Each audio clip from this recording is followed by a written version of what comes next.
Hey, what's going on, guys? It is Dobbs, Mr. Crockpot on Twitter. Today, we are counting down my top 10 tight ends in the 2023 NFL Draft. If you guys love the draft, please give this video a like and subscribe. Let's go.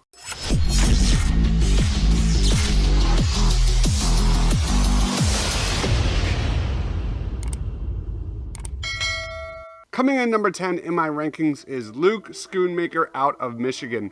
Don't let the small to moderate production fool you. This prospect is for real. Schoonmaker has impressive foot speed and accelerative capacity at 6'6" and 250 pounds.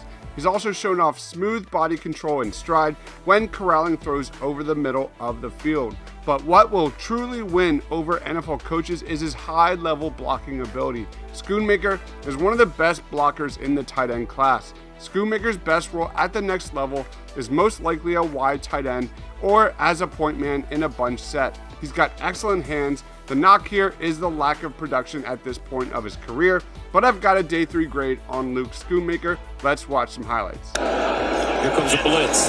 McCarthy, Wolverines pick it up, steps up in the pocket, delivers. Oh, what a catch! Luke Schoonmaker, one-handed. The motion, now Schoonmaker is able to just get out into the corner of the end zone. He's wide open because of that little shift. Great formation from Michigan, good execution, and an easy score. High pressure on that last play, and he's been injured lately after starting the first 3. Schoonmaker again. Second down and 9. Bootleg. McNamara on the move. Lets it go. It's a touchdown. Schoonmaker. First and 10, Michigan. McCarthy ducked away from a hit and is on target again. Coming in number 9 in my rankings is Jaheim Bell out of South Carolina. The production has not come for Jaheim Bell like many thought it would in 2022. However, the talent remains. At 6'3", 230 pounds, Bell moves with an entirely different speed than most tight end prospects. With incredibly fast feet, snappy athleticism after the catch, and a hyper-dense frame, he has elite run after the catch potential if utilized effectively and put in the right system. This guy is extremely versatile. Bell has seen snaps from the slot, out wide, at tailback, fullback, inline, H-back, and even returning kicks for the Gamecocks. His versatility, athleticism, playmaking, and physicality are rare and can make him an asset early in his NFL career. This is a guy with big-time upside, and I've got a day 3 grade on Jaheim Bell. Let's watch some highlights. Doty resets him with Kevin Harris. Fakes inside. Doty wants to throw. Down the field, wide open. Jaheim Bell caught into Vandy territory. Stiff arm at the 35. Breaks away at the 25. Touchdown, Carolina. Rattler rolls, scans, now cuts back, makes another cut, flips it, touchdown, Bell worked free, Rattler found him, and they can really smell an upset now. Against Vanderbilt, out of the backfield, that is Bell, Jaheim Bell, rumbling and rolling, and will score! Take the snap, he is a converted quarterback. Joyner rolling to his right, launches off his back foot, and completes! Jaheim Bell has come! Coming in number 8 in my rankings is Josh Whyle out of Cincinnati. You have to look inside the numbers when it comes to Josh Whyle. This is a guy who has never eclipsed 30 catches or 400 yards in a season, but his high touchdown efficiency is extremely enticing.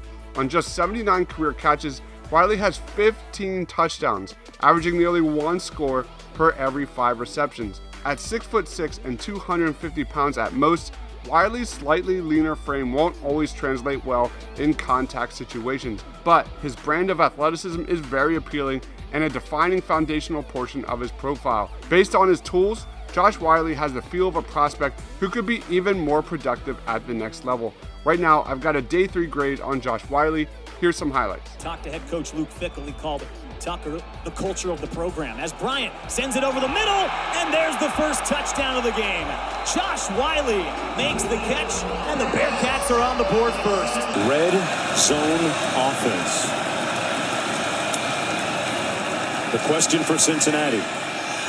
There's your red zone touchdown, Whyle. Gritty time. difference at this point in the game. Bryant keeps it wide open. Josh Whyle, touchdown. But what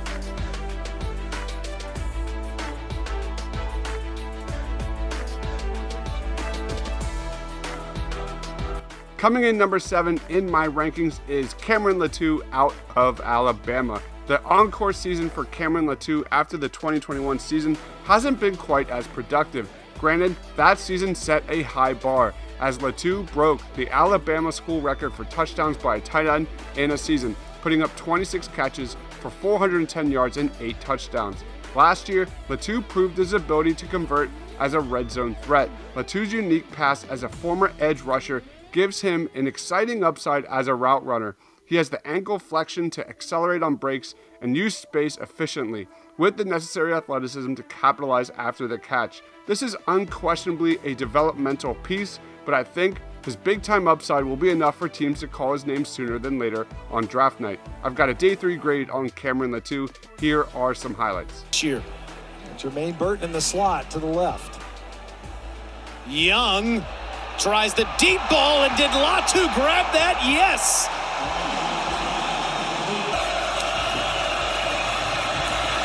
Young over the middle, touchdown, Latu. What a route by Latu. Right at the goal line, he gives a little shake. Latu right here, come to the line, give a little shake, and then go. Watch. Shake outside, beats him inside. 173 yards rushing for Robinson. Young over the middle, touchdown Alabama, Cameron Latu. 5-man rush, Young, first down. Latu, who didn't have a catch for his career, has 2 touchdowns.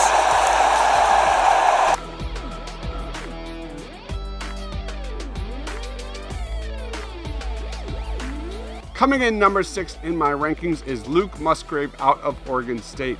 Luke Musgrave has massive size that gives him a huge catch radius, which is even more impressive when you consider his plus route tree.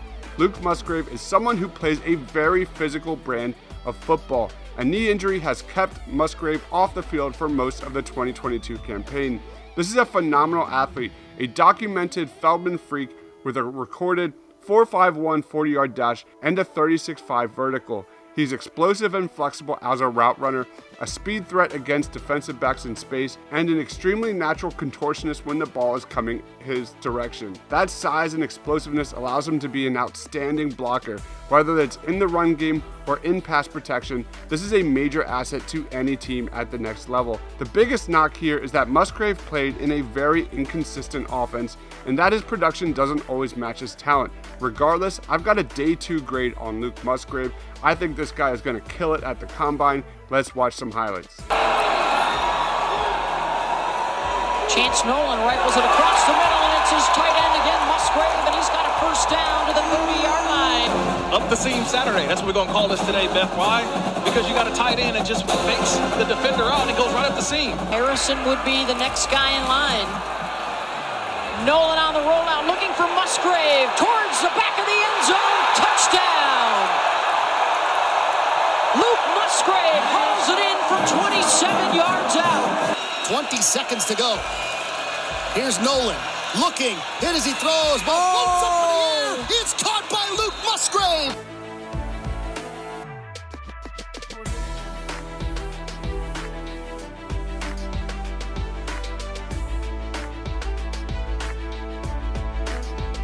Coming in number 5 in my rankings, the guy I am really interested in is Sam Laporta out of Iowa. Sam Laporta has fought through significant adversities at the quarterback and offensive line positions during his time at Iowa. Coming from a school that's often been dubbed tight end university for producing talents like Kittle, Hawkinson, or Fant, Laporta figures to be the next in line. He's not quite as dominating of a physical specimen as his predecessors, but there's an easy path for him to become a quality starter at the next level. First and foremost, Sam Laporta brings ample value as a blocker. That's almost a given for Iowa tight ends. This is a smooth and controlled athlete at 6'4" and 249 pounds, with visible burst in space and the lateral twitch to supplement a surprisingly complete release package. I could easily see Sam Laporta being one of the biggest steals in the 2023 NFL Draft. Right now, I've got a day 2 grade on Sam Laporta. Let's watch some highlights. 110 on the field. Back to throw Petrus. Throws back to Laporta with blockers out in front. He's inside the 20, inside the 10. Laporta to the end zone. Touchdown, Hawkeyes. They have the lead. 6. Play fake. Petrus. Backside. Laporta. Breaks a tackle. Laporta still running hard. Dives forward. And gets down to the Michigan 18. Mike Morris had to grab. First half. Petrus, deep drop. Petrus lets it fly. He's got it. Sam Laporta streaking down the sideline.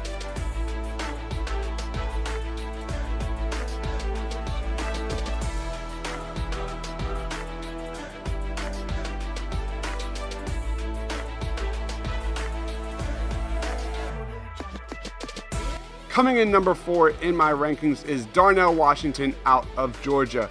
Upside, upside, and more upside. Standing at 6'7" and upwards of 280 pounds, Washington towers almost everyone on the football field. Unfortunately, that size comes with predictable deficiencies when it comes to creating separation against defenders. This is not a short area athlete, but Washington can overwhelm defenders in the red zone and up the seam with his elite frame and smooth catching instincts. And that's where most of his value circles around, a potentially dominating situational threat. It's even better when Darnell Washington is also an elite run blocker with relentless physicality. I've got a day 2 grade on Darnell Washington due to that upside. Let's watch some highlights. Is Georgia playing with a youth-sized football? Watch Darnell Washington just go up and just stab this ball. Doesn't even bother with his left hand. Never even had to secure it with his left hand. After the fake, in the flat. It is the enormous tight end, Darnell Washington. This is a great ball from Stetson Bennett. He just drops it right in there. Look at what I know. He only used 2 hands towards. Day 1. Edwards just now going to see a little bit of James Cook, who I think is going to be the move guy in this offense. And you're right, a lot of depth, but a lot of depth at this position too. Up the sideline.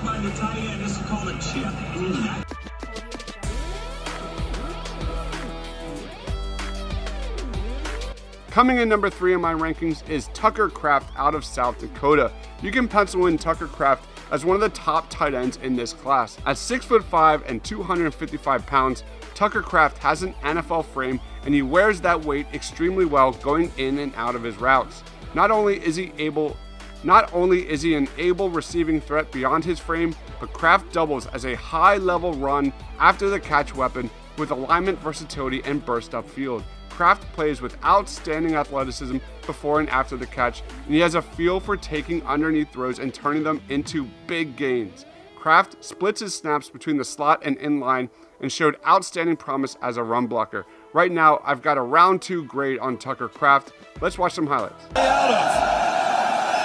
Dump off. What a catch by Kraft in traffic. And look at the big man go. Inside the 20. Hometown guy out of Brookings, South Dakota. Gronowski looking to throw, has his man in stride. Tucker Kraft, big guy, tough to tackle, still on his feet at the 20-yard line. Benny Sapp finally brings him down. Gronowski to throw again. Trying to run away from pressure, throwing on the run, and the reception is made. And taking it in for a touchdown. I believe that was Kraft.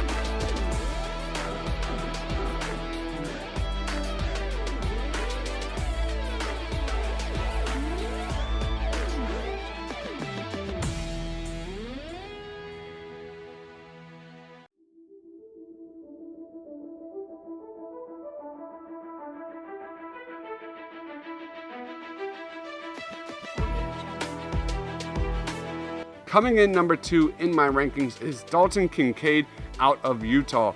Dalton Kincaid blends receiver-esque route running ability at 6'4" and 240 pounds. He's still on the smaller end for the position, but with his willingness in the run game, he can get by at the next level. He has above average size with an impressive overall wingspan. What's even more impressive is how he uses that wingspan. Kincaid gets open easily, stresses defensive backs downfield, and elevates and extends for catches with awe-inspiring control and authority. I've got a round 2 grade on Dalton Kincaid. Let's watch some highlights. Last week for the injured Shane Lee. Rising deep ball, the sideline. Right at the fringe, incomplete. One-on-ones you want to create. 6'4" on 5'9". Does Kincaid get a foot in? That right foot is in. That's catch. Minutes to go. First down from the 15. Barnes launched into the end zone. It's Kincaid again. Who's got it? What a story. 6'4" over the smaller Hickman, and I love how he put the ball up in the air. And it's running right now. 2nd and 1 throw down the middle. And a beautiful matchup they wanted to take advantage of down the middle of the field. That is that big target that this week. Mekhi Bernard in the game, and here's a flea flicker, rising with a ton of time, got a receiver wide open, and it's caught for a touchdown.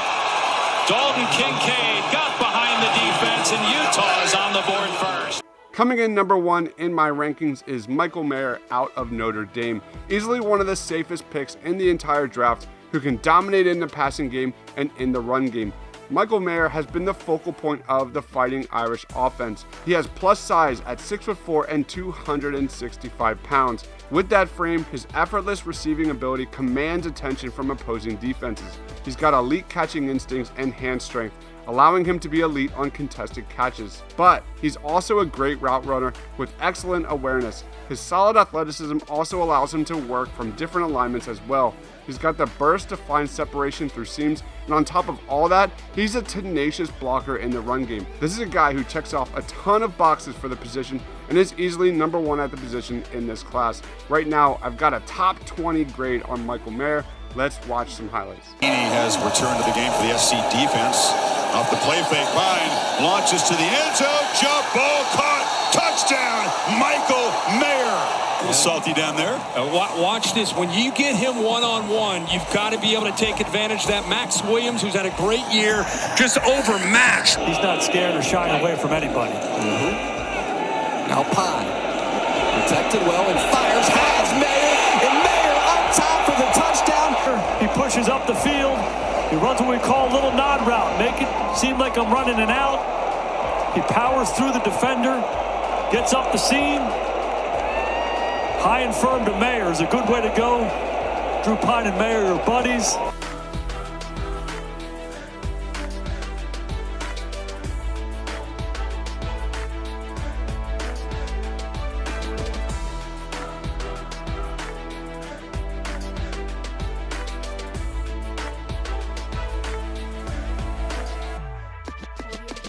So those are my top 10 tight ends in the 2023 NFL Draft. Did I miss anybody? Who is your favorite tight end prospect in the draft? Let me know down in that comment section below. And if you love the draft, please consider subscribing. Follow me on Twitter at Mr. Crockpot. Thank you everyone for watching. Stay awesome, everyone.